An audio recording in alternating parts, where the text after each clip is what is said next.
राज्यातल्या लेकींना सुरक्षित करा। रोज सरासरी 24 जणींवर अत्याचार होतोय, छेडछाड होतीये। 4.25 वर्षामध्ये 37,000 गुन्हे या संदर्भातले दाखल झालेत। पॉस्को अंतर्गत गुन्ह्यांमध्ये सुद्धा वाढ झाल्याचं उघड झालेलं आहे।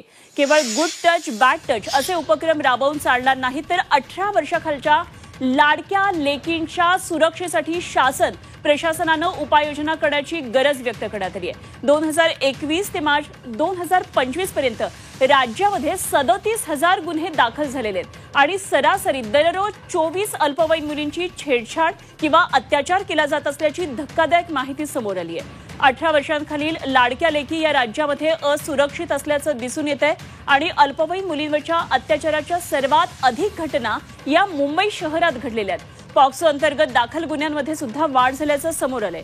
गुन्हे 2021च्या तुलनेमध्ये 3,500पेक्षा जास्त वाढलेले असल्याचं सुद्धा नमूद करण्यात आलेलं आहे। राज्यातल्या महिला किती असुरक्षित आहेत, कुठल्या वातावरणामध्ये राहत आहेत, हे या सर्व आकडेवारीवरून आता स्पष्ट होतोय।